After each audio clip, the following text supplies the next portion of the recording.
Yeah, I'm going to start with a poem that I wrote yesterday because I heard about a competition which a soap company in the US makes. They do it every year, and you submit a haiku, and if you win, you get $100, and the haiku gets printed on a bar of soap. So I wrote, if patriarchy was okay, you wouldn't fear picking me back up. Anyway, frustration.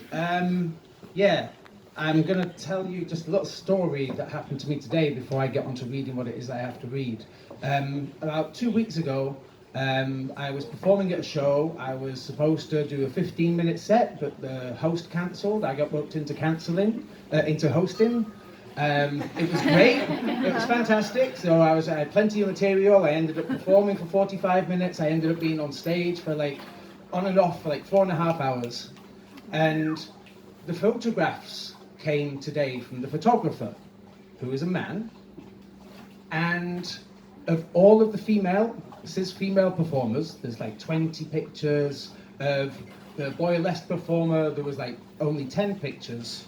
Each of them had been on stage for 6 minutes each. I've been on stage for 45 minutes and there were 4 pictures of me performing. Ooh. Because I don't have a body that he wants to fuck. There's no other way I can fucking interpret that. So, in that vein, I'm going to read you a manifesto. And I've only read this out loud once to 3 people, and somebody's in the audience who was there. That was the day that I wrote it. And I started writing it because I had been starting to create a series of object art pieces which all meditate on the statement, I fucking hate men. And I realized I was really proud of what I was doing.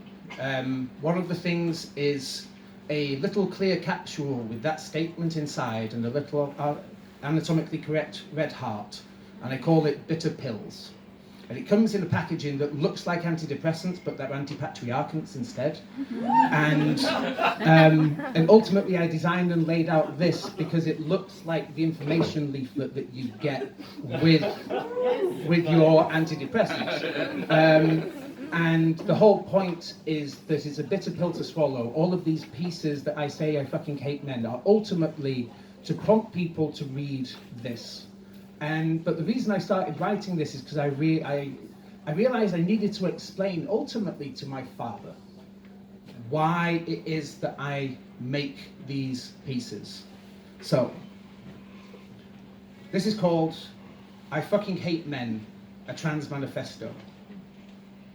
My I Fucking Hate Men pieces have all been precipitated as a direct reaction to transphobic aggressions, either singularly painful ones of violence, either physical or linguistic, or an accumulation of microaggressions. What I mean with the statement I fucking hate men is not simply a dismissive statement that I actually hate all men. When I iterate I fucking hate men, I mean I know their pain. I have their pain, I live their pain. I live it with the understanding that their entire value system is built upon a falsehood, on a lie at the very essence of manhood, that of the whore mother, original sin.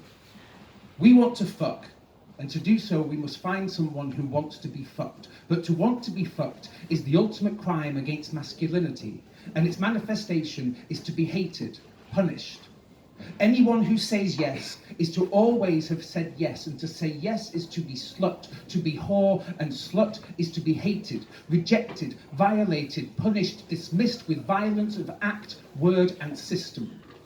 We need the purity of no, as only that purity can be loved, so turning our need to fuck into a need to violate. Yet man has a conscience. Man knows he may not violate, for how would he feel in the knowledge of his mother's violation? We need our need to fuck to be denied, that we may be allowed to love. We need to deny it, that we may be loved. How do we love someone we fuck? How do we fuck someone we love? How do we fuck as someone we can love?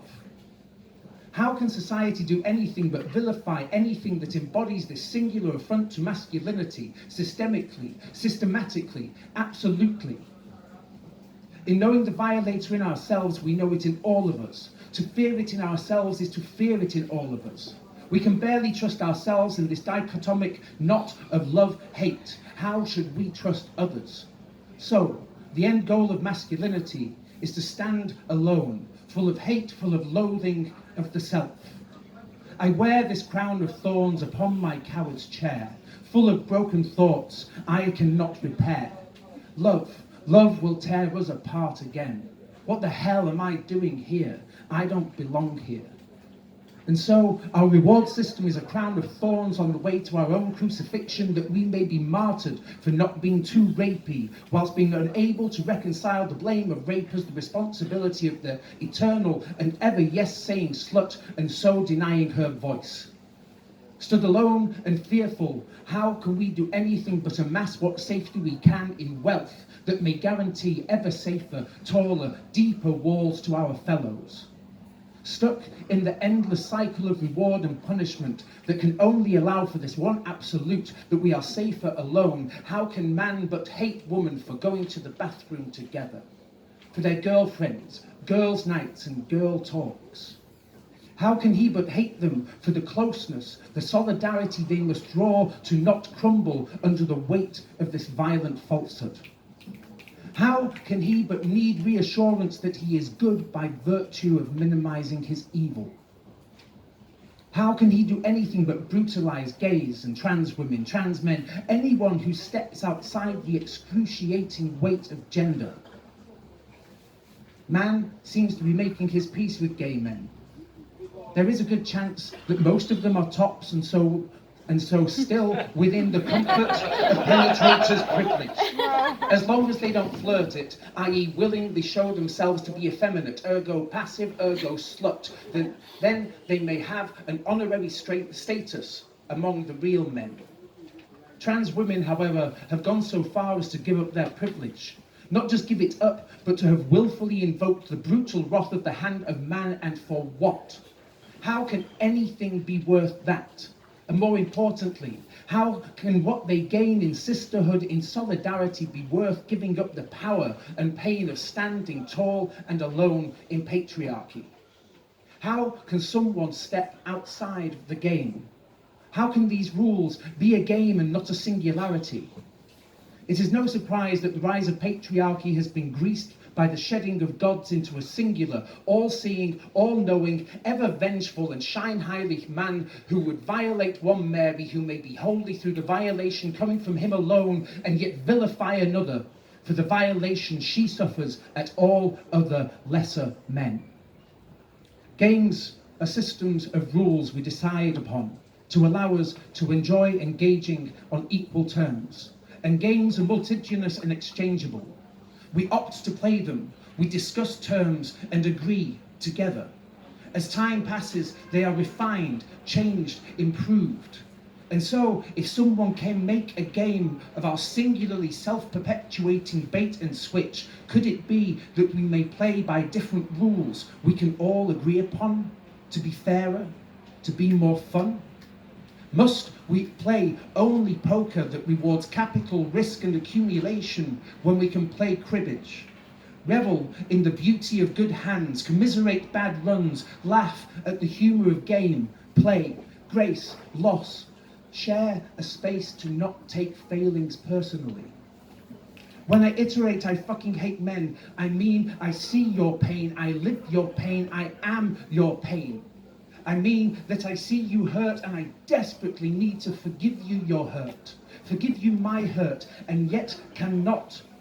While you cannot accept that to accept forgiveness is to forgive oneself, and how can we forgive ourselves for being born into the lives into which we were born? Letter to my father, as yet unfinished, as yet unsent. Dad, I know we have a lot that we don't know how to say. And that's okay. Neither of us had role models for how to deal with the emotions we have, with the pains we have suffered, and that is neither our fault. I love you. Forgiveness is acceptance, is resignation, is resigning oneself to the fact that despite our best we have wronged, and continue in a system that wrongs everyone. It is resigning oneself to the fact that we must do the work and accept our faults honestly, fairly, compassionately, accept but not forget them. The slates we have a lifetime to wipe clean, and I'd rather accept what is there and work on how to write myself anew than wallow in the horror of the world in which I allowed myself to live. I must forgive myself for having lived the life I have lived. When I iterate I fucking hate men, I tell you that I love you for trying your best. It means I see you hurt. I mean, I see how seeing me, seeing woman, seeing femme, seeing slut as forgiver is to bring forth such a desperate longing and a painful reminder of your own pain and judgment and need of forgiveness, your need to be worthy of forgiveness. And how can you be worthy when your very self is undermined by such an evil premise? It means I see your fear, and I see your hurt and your inability to wield that hurt as the healing tool it must be, having only been given it as a hammer to the anvil of anything that is necessarily the polar opposite of man. I mean, I would hold you through your release, through your anguish. I mean, I would do all of this if I wasn't so fucking scared of you. It means that while you are unable, unwilling to take account of yourself, I must live in fear for myself, for my sisters, for my brothers.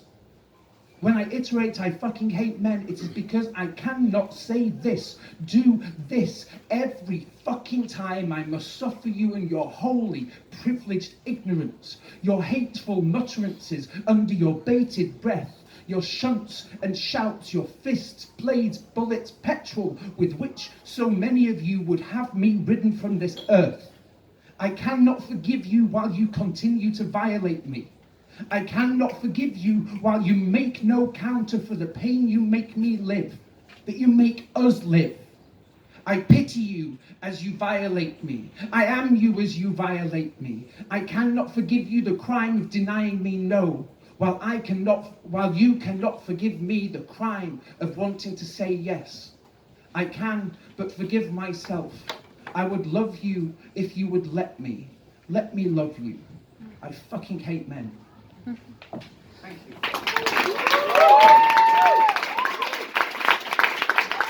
I've got a load of these.